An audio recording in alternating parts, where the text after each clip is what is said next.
Good day, radio listeners. Welcome to this edition of the Pure Sex Radio broadcast. We're glad to have you with us. My name is Jonathan, and I'm always excited to be able to introduce my good buddy, Steven Cervantes. So, Steven, how are you today? I'm blessed. I'm glad to be here. I don't know why I get excited when we do these podcasts. I'll tell you why. I think that we touch lives with these podcasts. Oh, yeah. And we won't know. But when we get to heaven, there's going to be guys saying, hey, you're the podcast guys. I'm just convinced that God's going to let us celebrate in heaven some of the stuff that happened on earth. Amen. So Jonathan's going to make an announcement on the loudspeaker in heaven. All you Gateway guys, we're meeting in the northwest corner. And so you're at 10 o'clock. All right, everybody show up. I love it. And all these Gateway guys are going to come from north, east, south, west, and we're going to have a little powwow. It'll be a huge celebration. It'll be a lot of fun, and I trust that too. I trust that God, in His grace, does things through us that we just will never be able to see this side of heaven. I think part of that is because, I don't know about you, Stephen, but if God did show me everything that He used me for, I might not be so inclined to give Him all the credit. Oh, my head could get pretty big, so I'm glad that He keeps many, many things hidden so that we can just enjoy that celebration you're talking about later on. I read this book. I'm getting lines that I love, quotes and stuff. And this guy says, do you know what your mission is? You're a leader, and do you know where you're supposed to lead? And he said, what can you do that if you don't do, no one else will do? That's good. And I thought, this is it. Yeah. You can do stuff that other people can't do. And it won't get done if you don't do it. Yeah. And right now, it's like we're in the zone. If we don't do this, it's not going to get done. Yeah. And how many guys could, sit before a mic and just talk about life and growth? Well, and that's actually a great segue to what we're going to talk about, because we're going to talk about the moment of awakening. Because what you're talking about, Stephen, is kind of like, what does purpose look like? Like once you step into like really what you're made for. Like what did God make you for that He made you uniquely for? And the thing is we won't ever experience that if we don't wake up from You're good. The strongholds we're in, or we wake up from our confusion, so we're going to be. I really am looking forward to unpacking this, because I think it's going to be helpful for our listeners, both for those who are going to be nodding their heads and going, "Yeah, I had that experience too," or the ones that are going, "I haven't yet had that experience. Maybe there's some things I need to explore in terms of this awakening that we're going to be talking about." So, thank you. That was a great intro. So I have to tell a couple of stories.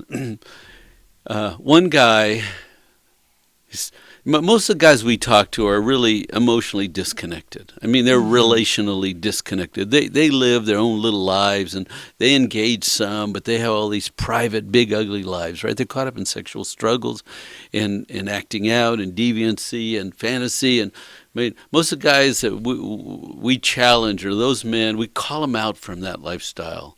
And there is a moment of transition when you've been lost in something, and that's what we're talking about. So I set it up that way to say, one guy said, I spent most of my life upstairs in my computer room.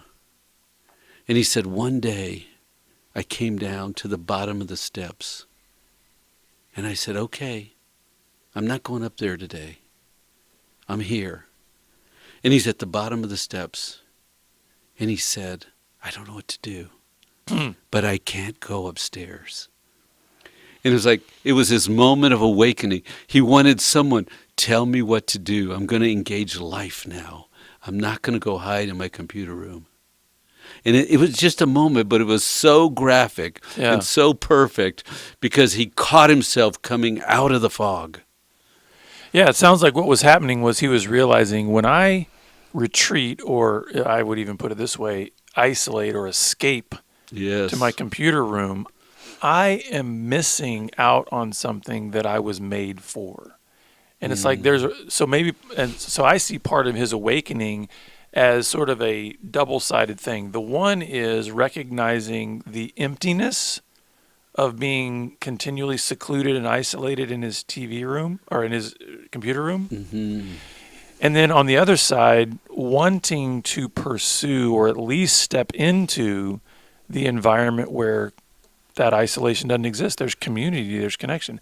What's interesting though about the way you describe that moment is that we can be very, very, very in tune with what we're trying to step out of and totally ignorant and confused about what we're wanting to step into. Yes. Because he's at the bottom of the stairs going, I know I don't need to be up there, but I don't really know how to be down here. And he said, I wanted people to show up and tell me, right? Because I'm here, I'm present, like the first day of class. Well, where do I sit? What do I do? I don't know the new routine. It was beautiful, right? Yeah. So the second guy says to me, one night I was in the kitchen and it dawned on me, this is the kitchen. This is the kitchen. This is the room my wife wants me to do something in the kitchen. This is the kitchen. She talks about the kitchen all the time, and I'm in the kitchen. And I don't know what she'd been saying, but could you clean the kitchen? Could you help me in the kitchen? But he said, and it was like the lights came on. It's so funny. He said, this is the kitchen. Now, he lived in this house, right? But you can hear the awakening in that. This is the kitchen. She's been talking about the kitchen. She needs help with the kids and the kitchen. And can you, the kitchen, you know, I just love that. What I love about that is it's almost like there can be increments to the awakening. Like, hey, there'd been more than just hints dropped. That's right. But then there's a moment where, I get it now. I understand a piece of what's been trying to be explained to me. Now, does that mean that he, in that moment, fully and completely and comprehensively understood everything about what his wife meant by all this? No, but it's like he had a huge moment in stepping forward. Bringing more of himself than he'd ever brought forward, right, to the kitchen. Yeah, those are good examples. I love that. Now, I have one. Those are the freeing, joyful stories. There's one other one I have where a guy, he came in, he's really sad. He said, I just can't fight anymore. I can't fight against it anymore. I don't have any joy because all of my tools, I can't use them anymore.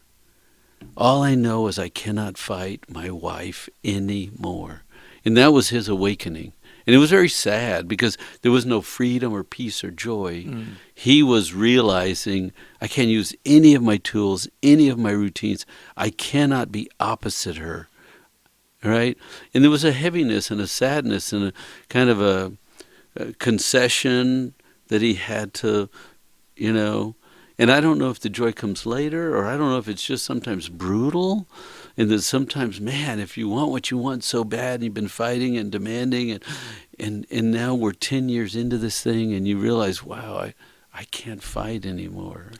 Well, you know, it's one of the things that comes to my mind, and I don't want to make it seem too much of a parallel because it's a completely different context and different story and everything. But I actually think of the prophet Isaiah in Isaiah 6 when he has this encounter with God. And, you know, you have to understand, Isaiah had the pedigree.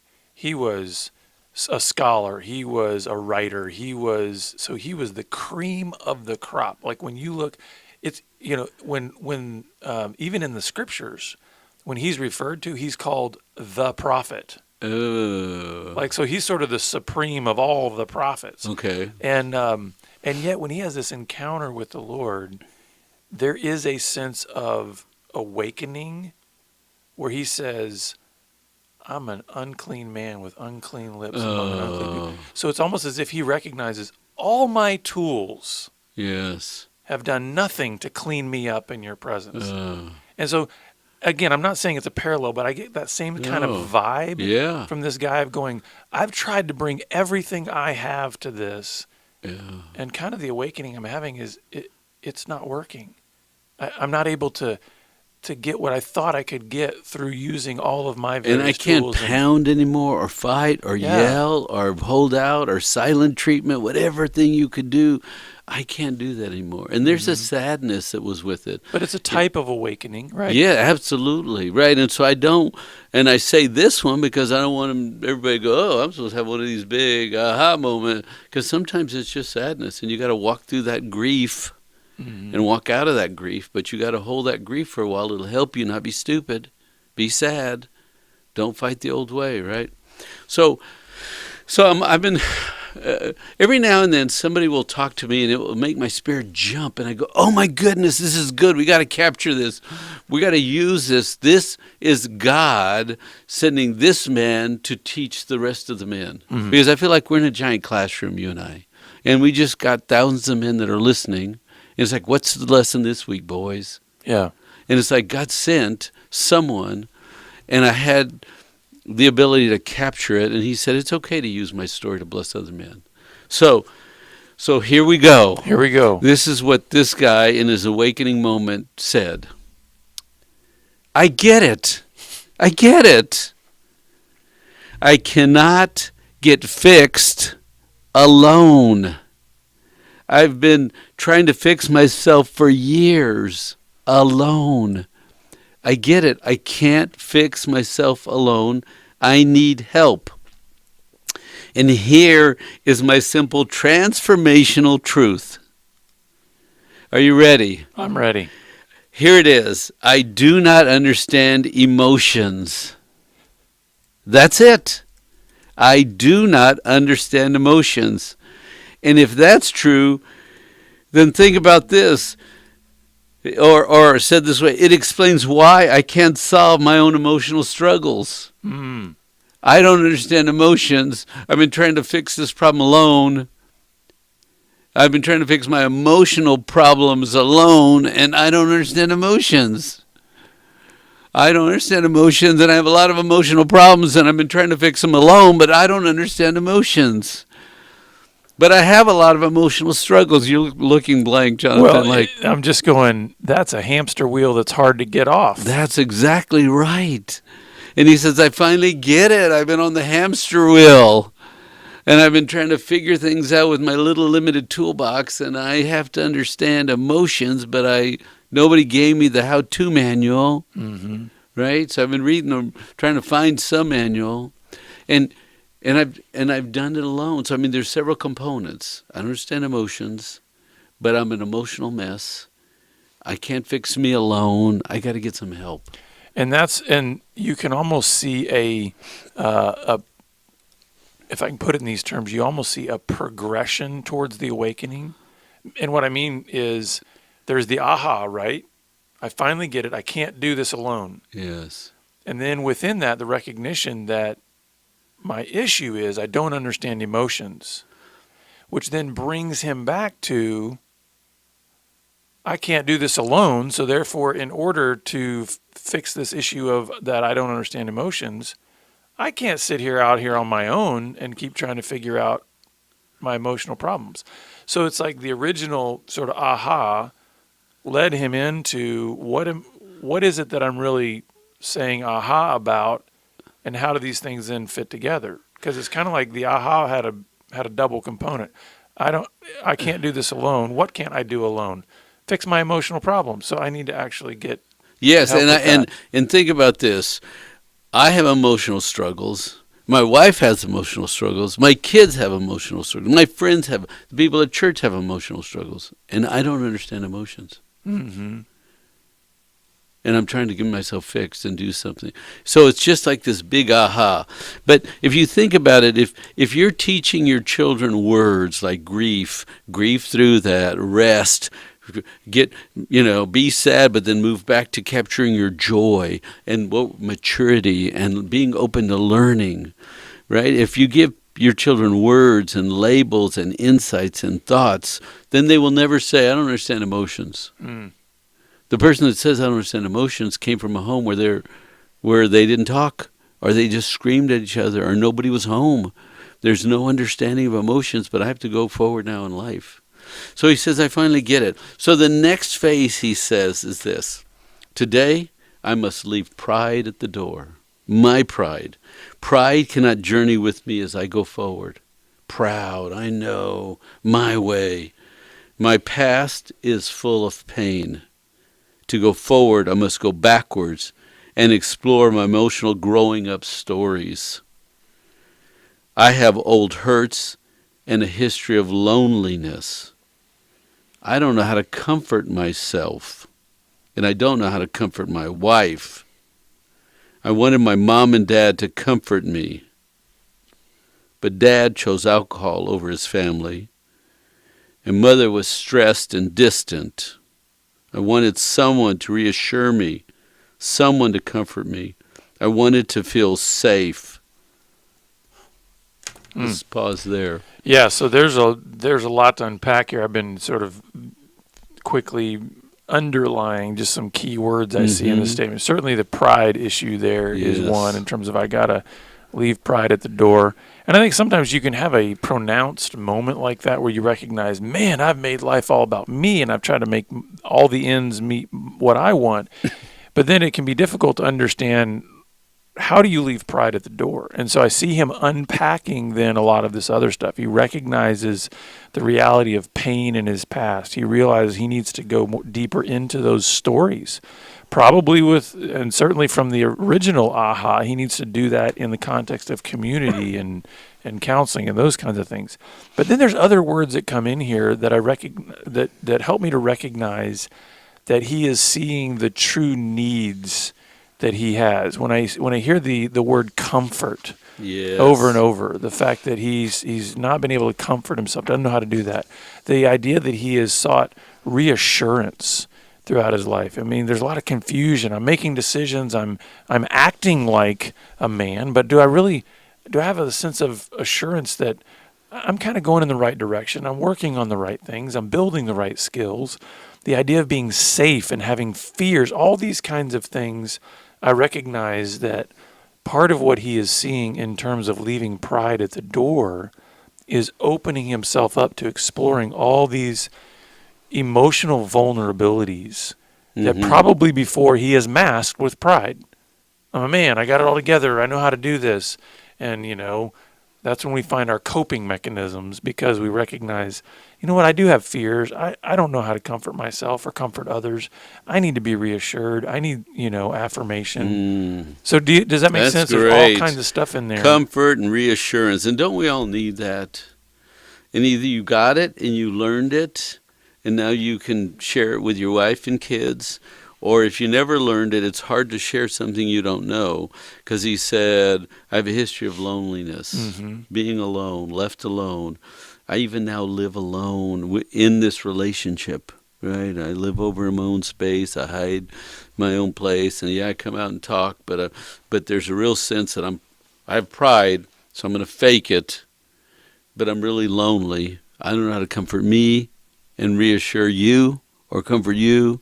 And so can't you just imagine this being a very dry relationship that he lives in, that a wife is saying, I'd like some comfort, or could you just reassure me, or why do you go off to be alone so much? Well, and think about where he learned that. What did he say? Dad chose alcohol over his family. Mom was stressed and distant. So these things help you make the connection to these current issues of, I don't know comfort, I don't know reassurance, I don't know safety, I don't know vulnerability. Right. And so what did I learn to do? And so what Man, is you put on a mask and you make it seem like you know what you're doing. Pride. And where does he get comfort? You and I, it's not in this dialogue, but where does he get comfort? He goes to things like porn, and he There goes you go. to, other sexual outlets. To be prideful is to fake it, right? But to have no comfort, to live alone, man, you are prepped or primed for sexual addiction, right? You better get some comfort somewhere. And in fantasy land, you can get comfort. So he goes on. This guy went on for a while to share this with me, and I captured as much as I could to share with you. So he said, there's two fears that have haunted me. I hate being alone. I hate being alone, number one. And then number two, he said, I have this problem. I call it being in my head. I hate being alone, and I hate being in my head. So here's what being in my head means. I think, then I feel hurt. I try to stop hurting. I can't. So I think some more. I feel hurt. I try to stop hurting. I can't stop hurting. I repeat this process over and over. Mm-hmm. And I can't solve it. Then throw in some thoughts of being alone, feeling disrespected, add an unhappy wife, and some stress. And I start thinking about how my hurting has impacted others. I know the problem. It's being in my head. I just explained the problem, but can somebody tell me a solution? I've had this problem all my life. You want me to tell the solution? I think we should break right there in this story. Yeah. So- Well, here's the thing. First of all, I can relate to that idea of being in your head. And typically, when people say that, the idea of being in my head, it's got a negative connotation. Mm-hmm. People don't say, yeah, I call it being in my head, where I have joyful thoughts of my identity in Christ and how much purpose and meaning and gratitude there is. It's like, no, usually being in my head means I'm spinning in this direction. I'm spiraling towards these thoughts of despair and hopelessness and confusion, because that's really what's happening here. Is I can't resolve it. I can't resolve it. And the thing is, the more we spiral, the more we are only seeing that there's one outcome and it's not good. And Which is what? his one outcome is I have all this pain and no solution for it. And where does that leave me? And so I have to pause and distract myself with something, right? Yeah. Or something will pull me out, a screaming kid, a honking horn or something. But because he said, I hate when I'm in my head. Well, and so to put it in a word, where he lands is hopelessness. And that is, I think, the problem of being in your head is in this way, is then it creates a sense of hopelessness, saying all these factors that I bring in here in terms of being disrespected, thoughts of being alone, I feel hurt, unhappy wife, stress, all these kinds of things, because he's trying to, as he puts it here, stop hurting, then he's coming to the sense of hopelessness. When I hear him say over and over, and I try to stop hurting, I try to stop hurting, I try to stop hurting, what I hear in that is he's bringing his resources, his tools, right? I mean, and that was part of the aha moment, right? Hey, I can't do this, and I'm not well with emotions. So when he gets into his head, what's he doing? He's saying, the only thing I have at my disposal are my tools. And I would say, I don't want to jump too quickly to solutions, but one of the things that has been transformative in my life is to remember, wait, when I start getting into my head, I must take every thought captive to the obedience of Jesus Christ. There are other tools at my disposal in the spiritual that if I'm just trying to use my intellect, just trying to use my reasoning, I have to remember, wait, God's ways are higher. His thoughts are higher. Yes. Can I bring His Spirit to bear on what's going on in my head? And that's perfect, because can you invite the Holy Spirit into the alone place? I hate being alone. Well, invite the Spirit to be with you when you're alone. And then when the crazy cycle starts, just say, okay, can you be here with this and maybe show me something, or just help me rest with it? Maybe, help it not be so much noise in my head. So I like that he said I have two fears, because we all have fears, right? Yeah. And he said, I got two fears. And he said them almost in a tormenting sort of way, right? Over, and I hurt, and I try to make it stop, and I can't make it stop, and I hurt, and it's like a tormenting, and I hurt. And then he said, I hurt me, I hurt my wife, I hurt other people. The end result of what's going on in my head is hurt, and I cannot stop. I don't know what to do with the hurt. I can't stop hurting me and hurting them, and it just goes on and on. So I'd rather turn the TV on and get out of my head and try to get lost in something else, right?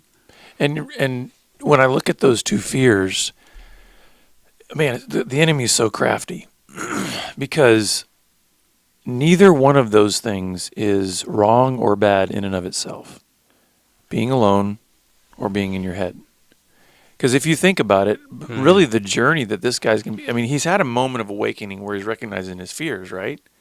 But the journey of transformation is going to realize that there is a positive nature to aloneness that we call solitude. Yes. Right? Yeah. And we're encouraged and invited by the Lord to be still and know that He's got to get away with Him. Jesus modeled this for us. He often withdrew to lonely places to pray.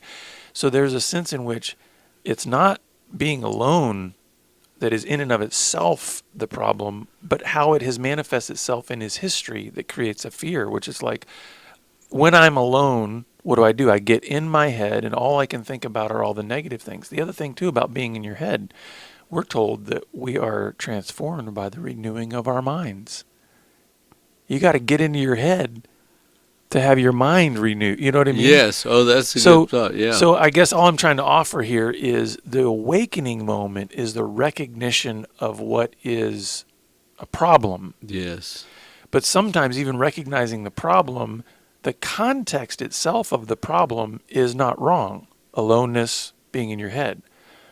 The problem is what have been the focal points in that context. The focal points when he's alone is he gets in his head and he thinks about all of the negative aspects of his life. So some of it is then being retrained to be able to say, is it really the context that's the problem here, or is it how I've been engaging that context? That's good. So a couple other thoughts here, and then he makes a shift. He said, my observation is this. I'm like a bank. I lock all emotions inside, and my vault is full of emotional confusion. I keep all emotional pain locked inside. I think, I hurt, and I find no solution. And periodically, I erupt in anger. And after erupting, I'm embarrassed, so I run away and isolate myself. In my failure and aloneness, I act out, using one of my vices, porn, fantasy, or comforting sexual activities. I'm a bank. I lock everything inside. I got no solution. I can't take it. I erupt. Then I'm embarrassed. Then I'm throwing a big ugly fit. And then I go be by myself alone. And in there, in the alone place, I find some comfort. Bad comfort. Right. Not good comfort. Well, and we're out of time. Oh, hey. But So here's the we thing. hate to create We discomfort, wanna- but yeah, exactly. But part two. this maybe this will create the suspense. There you go. That's necessary for There you listeners to go. come back next time, because there's quite a bit that we still want to unpack in terms of, taking ownership, dealing with the thoughts and crying out, and then actually having a new plan for how to respond to the awakening. So, listeners, I do hope that you have you've been able to really gain something from this in terms of, if you have experienced this and you're kind of nodding your head and realizing, yes, I've had that awakening, and you want to continue to grow in the things that you need to address, please contact us. We would love to hear from you. If you're a person that's been listening to this and says, wait a second, I may still be in the dark. There's some things that I'm still up in my, computer room, metaphorically speaking, Yeah. and I Or need locked in the to come vault. down the stairs. I need to Yeah. deal with some of this stuff. Then we would also love to hear from you. You can go to our website, or you can contact us on Twitter at Pure Sex Radio. But reach out to us. We want to help you on this journey, and we look forward to having you back here again next time on the Pure Sex Radio broadcast. thanks.